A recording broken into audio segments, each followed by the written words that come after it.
Arranquemos por lo que está pasando ahora. 9 de la mañana, bueno, anunció Massa finalmente y formalmente este acuerdo, este desembolso de guita. ¿Qué significa esto?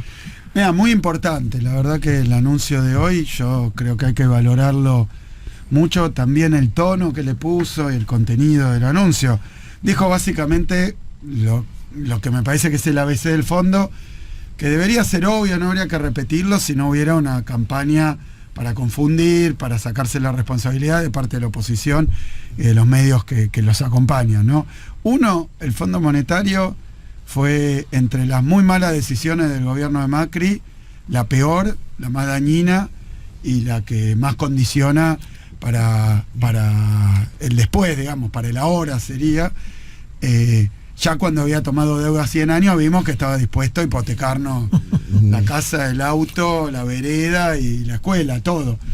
Pero luego la historia es que no le prestan más plata a los privados a principios del 18, y se va corriendo al Fondo Monetario Internacional sin avisar y como diciendo, mirá qué buena noticia tengo, el fondo, hablé con Trump o qué sé yo, me va a poner 50.000 millones de dólares. Claro, eso no es menor, sin avisar, porque ni a lo propio le había avisado. No, es que no, y fue una conferencia de prensa que duró minutos, porque además era contraria a todo lo que venían diciendo. Incluso hay una filmación de ellos con cartelitos. Sí, Duhovne. Duhovne, no viene el fondo, no viene el fondo, no volvamos al fondo. Y bueno, lo fueron a buscar al fondo. ¿Y de qué manera lo fueron a buscar? Una deuda gigantesca, la más grande, el más grande préstamo de la historia del Fondo Monetario Internacional. Mirá que el Fondo Monetario Internacional se crea después de la Segunda Guerra Mundial para apoyar a los países centrales y periféricos para que no tengan lío de falta de dólares, sí, por decir así, de divisa. Bueno, nos prestan 50.000 palos que después nos enteramos de que fue un acuerdo político vinculado a la elección de Macri. No es una idea que uno se hace, sino que Clever Carone, que era entonces representante de Trump en el Fondo Monetario, dijo: yo pedí para Macri. O sea que se la prestaron a Macri. ¿Qué hizo con esa? Permitió que toda la timba que había dejado entrar y que estaba especulando en pesos, a tasa de interés en pesos en Argentina, se llevara los dólares. O sea que de eso que vino, los 100.000 más los 50.000, 44.000 que finalmente entraron, no quedó nada acá. Y acá otra cuestión de sentido común, pero a ver, Jorge, si vos querés tener un negocio y entonces te endeudás por mucha plata, la deuda la usás para hacer algo que te permita repagar, exacto, los intereses y devolver la deuda. O sea, un país en deuda tiene que ampliar su capacidad exportadora, su capacidad productiva, su productividad, su competitividad, para después estar en condiciones de devolver toda esa. No, acá todo lo que entró se fue por la timba. Y no está, porque a veces, viste, se hace una discusión, no está en rutas, no está en escuelas. Hoy lo decía Sergio, y es muy importante marcarlo, porque después viene un gobierno, que es el nuestro, el de este periodo, que asume con todos esos vencimientos en los 4 años de gobierno. Lo mismo pasó en la provincia de Buenos Aires, nos pasó a nosotros.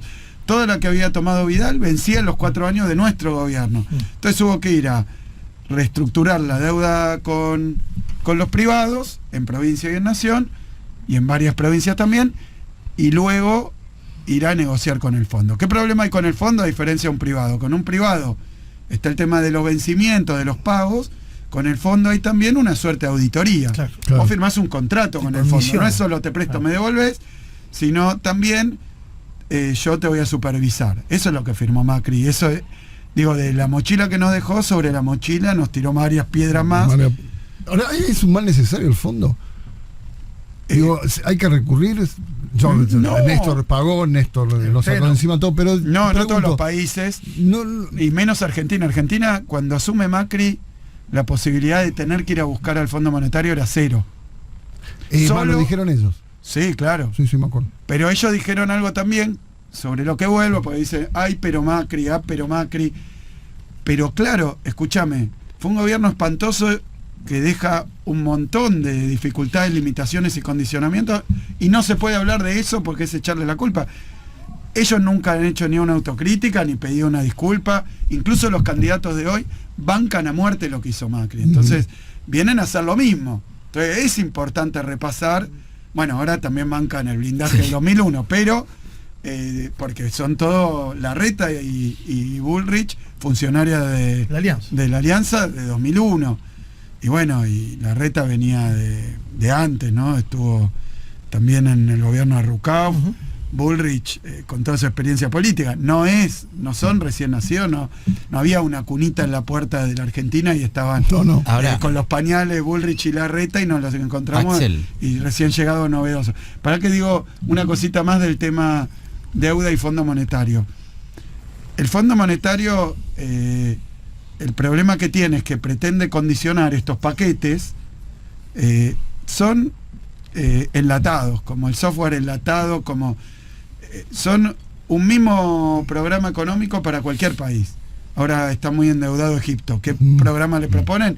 El mismo.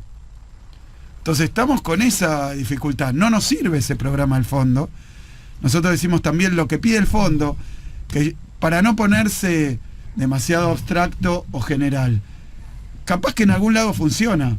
En Argentina, por experiencia propia, sabemos que nunca funcionó. O sea que traer al fondo es meterte en la boca del león. Eso es lo que pasó con Macri. Dejarte sumamente endeudado con alguien que además te pide que hagas ciertas cosas que han sido históricamente muy malas y que seguro no solucionan el problema de la deuda, y mucho más no solucionan. Axel, ahora te dejo, pero te quiero preguntar, porque vos negociaste con Fondo UI, negociaste con el Club de París, negociaste con esta gente. Te forrean, es desgastante, te ningunean, te mean de ¿cómo es esa negociación? Son situaciones realmente... sí, cada una tiene su particularidad. Hoy cuando lo veía a Sergio hablando, recordaba una conferencia de prensa que di como ministro de Economía, me parece que en el consulado argentino en Nueva York, después de una de las reuniones con los fondos buitres. Es muy desgastante porque además son sectores que te hacen sentir su poder. Eso es lo que hay que reprocharle a Macri. Perdimos soberanía, claro. Culpa de él. Culpa de Bullrich, culpa de Larreta, culpa de Ritondo, culpa de Grindetti, culpa de Santilli. Perdimos soberanía, cedimos soberanía, entregamos soberanía, porque ahora tenemos un organismo multilateral, un organismo internacional, que además, no quiero ponerme más economista, pero además fue cambiando la función a lo largo de la historia, pero hoy es una especie de auditor de todos tus acreedores. Entonces las cosas que te va pidiendo, por eso yo siempre lo digo con esta, lo más simple que se puede, un tema que es complicado y que por tanto está, digamos, dicho así, no puede decir, bueno, pero ahora yo lo simplifico. Siempre piden devaluación y ajuste. Cuando uno mira todos los programas del fondo que se aplicaron en la Argentina, hasta que hay dos historias acá. Perón, que no aceptó entrar al fondo, porque dijo cómo ellos van a decidir lo mejor para Argentina, y Néstor, que se lo sacó de encima después de muchísimo tiempo. Vos sabés que el golpe de Estado que lo derroca Perón, las primeras cosas que hace en el 56 es entrar al Fondo Monetario. Sí. Ahora, ¿qué es lo que te pide? Devaluar. ¿Por qué pide siempre devaluar? ¿Es bueno para la Argentina devaluar? No, es inflacionario, todos lo saben. Es recesivo, todos lo saben. ¿Por qué pide devaluar? Porque encarece el dólar, que es la moneda con la que tenés que pagarle a ellos. Claro. Entonces dice, la mía, que esté cara, no la usen. Para turismo, el sector medio, para celulares, para importaciones, para producción. No, esta es mía. Entonces que sea bien cara. Y segundo, ajustar para que el Estado tenga recursos excedentes para comprar esos dólares, porque la deuda es del Tesoro. Entonces, devaluar y ajustar es el ABC del Fondo Monetario. ¿Qué problema tenemos? Ajustar es menos escuelas, menos ruta, menos... A la provincia de Buenos Aires la liquida. Y devaluar es inflacionario en la Argentina, porque estamos en una economía muy particular, bimonetaria, ¿no? Una economía donde el dólar, a diferencia de otros lugares, rige mucho los precios internos, porque la gente ahorra en dólares, se ha acostumbrado, mira el dólar para decidir a veces consumos, a veces, bueno, lo que sea. Pero sencillamente lo que hace ayer Sergio, muy importante, es que ante un vencimiento muy grande, que es un vencimiento, para que le quede claro a todos, que arregló Macri, el de ahora, lo firmó Macri, problema que tenemos, lo que estamos pagando hoy. Claro, estaba firmado hace 4 o 5 años. Deuda de Macri. Claro. ¿Qué es lo que pasó en el medio? El fondo dijo, bueno, cada vencimiento te doy una plata equivalente, pero un programa que hay que cumplir. No te olvides que hubo un Guzmán en el medio. Por eso, claro. Eso es lo que Sergio ahora está poniendo en revisión y dice, está bien, tenemos un vencimiento. Si vos vas a firmar porque tenés un vencimiento con, llamémoslo, la restricción, el condicionamiento, la pistola en la cabeza, y bueno, tenés poco grado de libertad. ¿Qué es lo que consiguió Sergio ayer? Un anuncio muy importante, no sé si tiene mucho precedente, que ese vencimiento se está pagando con yuanes, por eso le agradece al gobierno de China y al Banco de China, porque permitió usar los yuanes del segundo tramo del swap para pagar un vencimiento del Fondo Monetario. O sea que no compromete la famosa reserva neta, reserva líquida, que estaba toda la oposición con el bombo, con la vincha, diciendo, no van a poder pagar, Axel, se quedan entonces... $100. Bueno, guarden el bombo y la vincha. Vienen todo este tiempo pregonando y pronosticando que todo estalla, que todo explota, y nos enteramos también por Sergio, que cuenta que un funcionario del fondo le dijo, mirá, acá vinieron los de la oposición en la Argentina a decir, joder Argentina.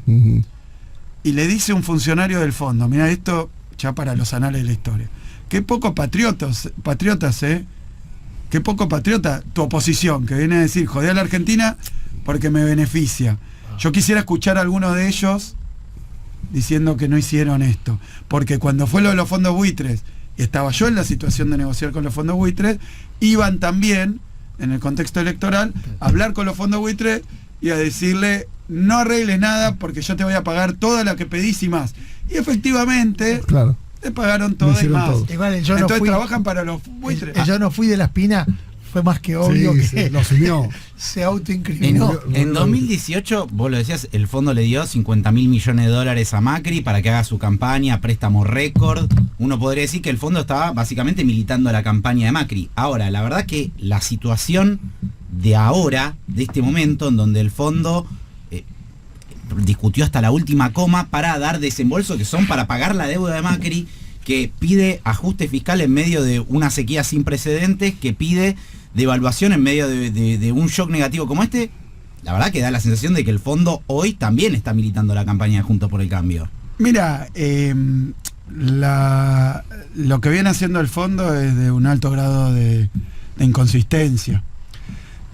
Cuando se produce la sequía, que es un evento inesperado, que incluso en el acuerdo que había firmado queda claro que ante lo que llamamos los economistas un shock externo, digamos, algo exógeno, algo, qué sé yo, vos te comprometés a pagar tanto. Si cae un meteorito y rompe tu país, decís, che, vienen bueno, los marcianos, claro, no sé, como dijo de la NASA, sí, o del ejército norteamericano. Bueno, lo pidió el norte y lo tuvo.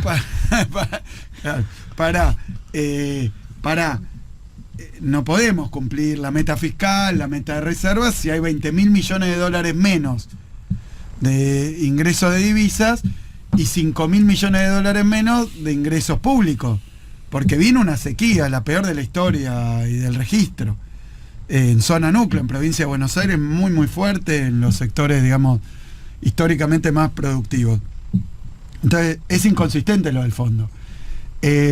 Yo por eso, sin atribuirle una intencionalidad política, porque me tocó en otras condiciones lidiar con técnicos del fondo, y es cierto que hay muchos elementos. El famoso staff del fondo, lo he discutido con varios de los que andan por ahí todavía o por alguno de esos lugares, no comprenden las especificidades de la economía argentina.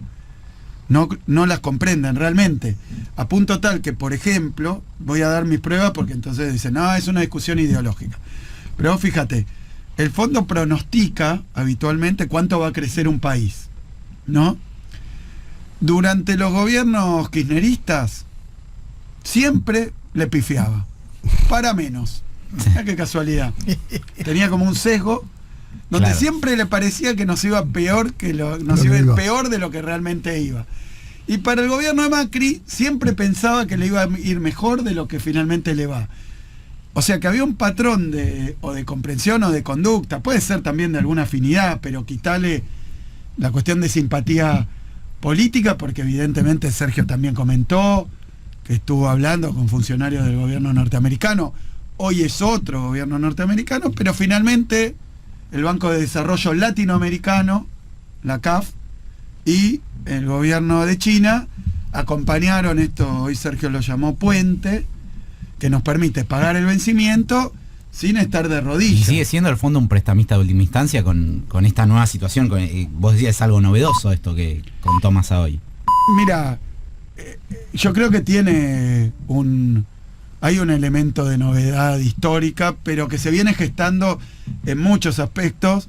Por eso no quiero aburrirlos con ideas sobre la geopolítica mundial y qué sé yo. Digo muy sencillamente, al fondo lo inventan después de la Segunda Guerra Mundial, en Bretton Woods, junto con el Banco Mundial, con diferentes organismos multilaterales, pero específicamente el fondo, porque lo que habían detectado es que si un Estado, si un país tenía por alguna coyuntura un problema en su balance de pagos, acá sería falta de dólares, entonces se puede ocasionar una devaluación y un shock y una crisis innecesaria.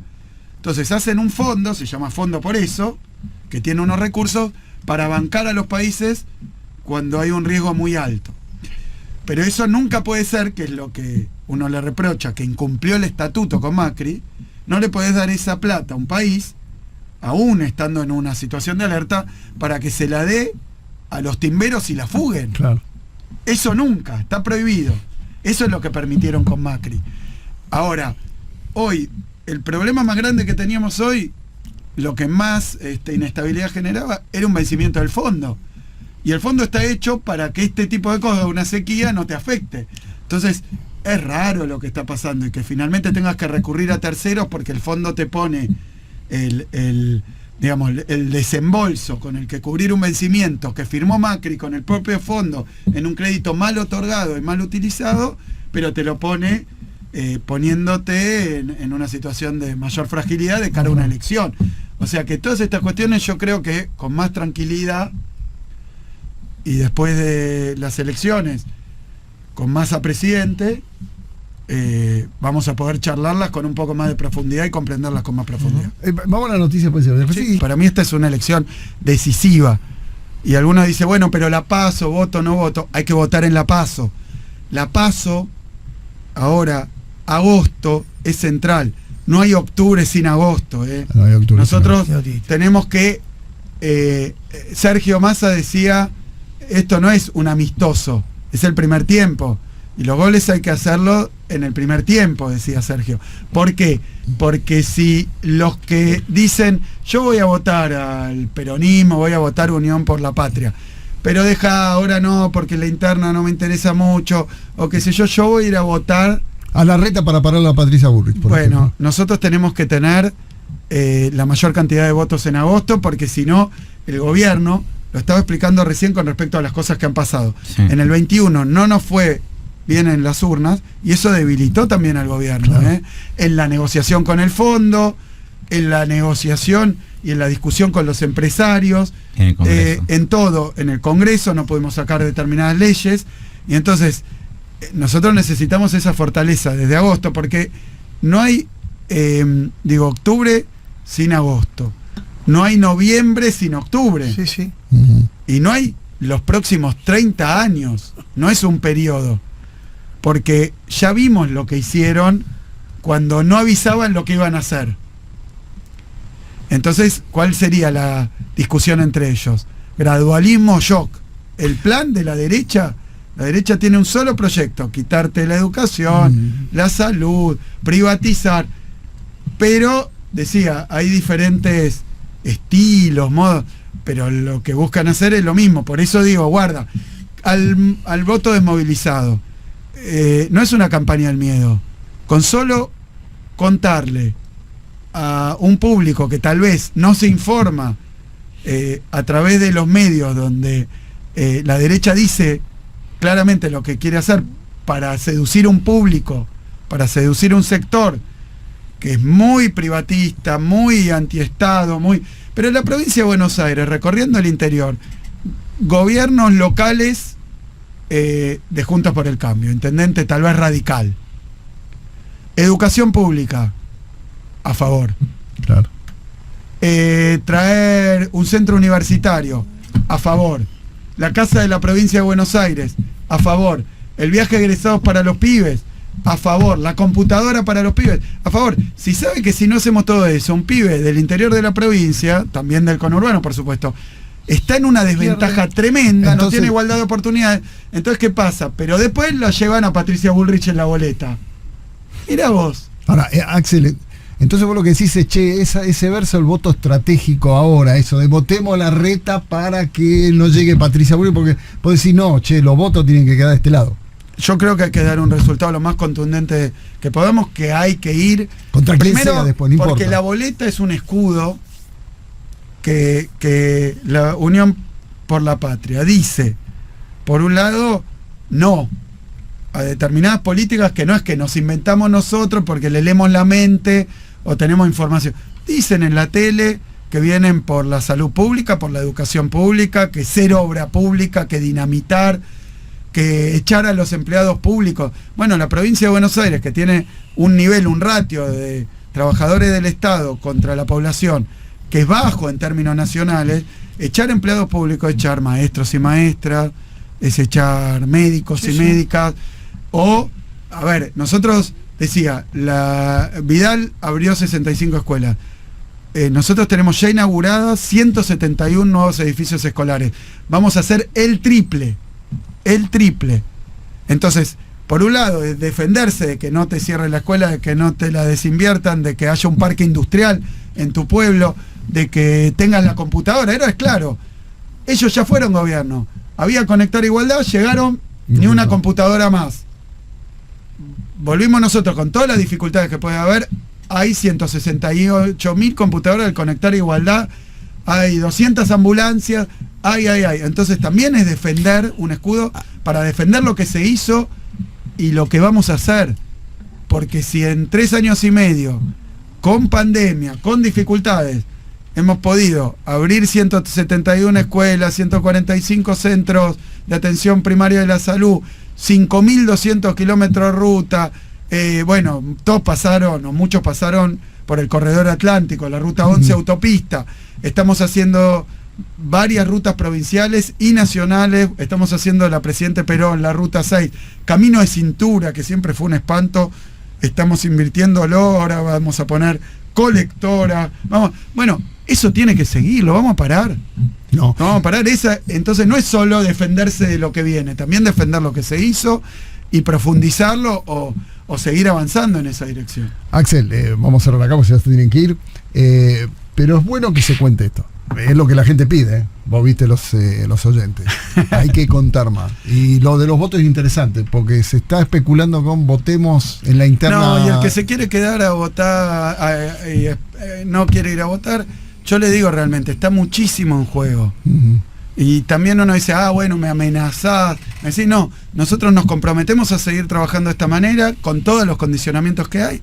También avisamos lo que hay del otro lado, no es una campaña del miedo, da miedo su campaña, porque lo dicen abiertamente, y luego también que nadie diga, no, bueno, yo no sabía, pensé que, no, estamos en una instancia decisiva, porque lo que están planteando es ir contra los derechos, abiertamente, y los derechos, incluso un juez de la Corte Suprema dijo, cuando hay una necesidad no hay un derecho. Y a mí me parece, lo nombró, a ese tipo lo puso ahí por decreto Macri. Rosencrantz. Y lo dijo abiertamente. Sí. Entonces hay toda una cuestión ideológica con si la mano invisible del mercado, con la que yo estoy muy de acuerdo porque hay un montón de cosas que son lindas, tan buenas, que el que la puede pagar, que la disfrute, que se puede comprar su computadora para él, para su pibe que está terminando el secundario, el que lo puede mandar a una universidad, mandar a estudiar afuera, perfecto, no me estoy peleando con eso, lo que digo, ¿qué hacemos con la inmensa mayoría que no puede? Y es la clase media, lo dijo Carrió. Exacto. Carrió cuando dijo, vienen por los derechos de la clase media, porque es cierto que esas políticas terminan haciendo una sociedad de sectores humildes, sectores sin derechos laborales, sin trabajo registrado, inmensos. Alguien dijo latinoamericanización, como si Latinoamérica fuera malo, pero es cierto que hay países de Latinoamérica, los que no tienen clase media, los que no tienen industria, los que no tienen industria, los que no tienen universidad pública y gratuita. Si en Chile todas las marchas que terminaron poniendo a Boric, claro, fueron esas. Tuvieron que ver, loco, no puedo pagarme la universidad. Si la pago me endeudo, y si me endeudo no puedo devolverla porque me cobras una tasa de interés. Y acá tenemos universidad pública gratuita desde el 49 esta parte. Axel, te dejo porque tenés un montón de laburo. Gracias por venir, como siempre, un gustazo. No, muchas gracias a ustedes. Una sola pastilla. La persecución de Cristina.